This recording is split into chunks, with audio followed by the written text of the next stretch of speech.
Tracking another cool and mild start here to this Thursday morning. It's not going to remain the case for long, so if you're grabbing an extra layer, you won't want that this afternoon. Just seeing a very clear start here at the University of Missouri this Thursday, with temperatures even back to the 50s for parts of mid-Missouri. Again, not going to stick with us for very long. This is just after 7 a.m. this morning.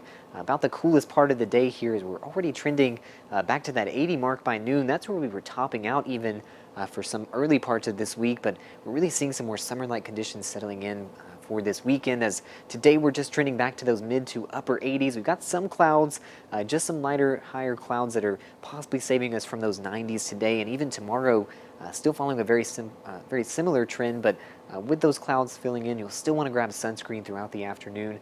Our UV index today up to a 6 can mean you get sunburn in as well as half an hour if you're unprotected, so it's really important to take care of yourself, not only grabbing that sunscreen, but staying hydrated with more of these summer-like temperatures in the coming days. By the time we head into Friday evening, tomorrow really a similar setup temperature-wise, as we're back to those mid to upper 80s in the afternoon, and that does carry into the evening by kickoff, where we're still holding on to those 80s.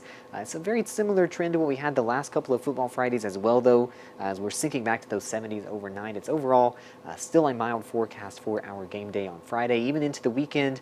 Following more of those summer conditions, you'll still have time to get out into Saturday, but you really need to stay hydrated, as that's where we're trending back into the 90s all weekend. By Sunday, we're getting a better chance into the mid-90s here. That's just as we're really staying dry and stable with some high pressure near the region, and that's just going to keep that heat building up into early next week as well. By Monday, we are possibly reaching some records here with our heat. You can see that's a bit spread by this point into September. A lot of our records are reaching those triple digits still, but we have some low-hanging fruit here, especially in Columbia. Our record on Monday at 94 degrees, and that is right where we've got those daily highs for now. We still have a couple days to get that ironed out if we're actually going to reach that record heat for the early part of the week. Still, whether or not we see those actual records broken, that is about 10 to 15 degrees warmer than we need to be this time of year, so you need to stay hydrated, and this heat is even looking to stay with us close to next weekend.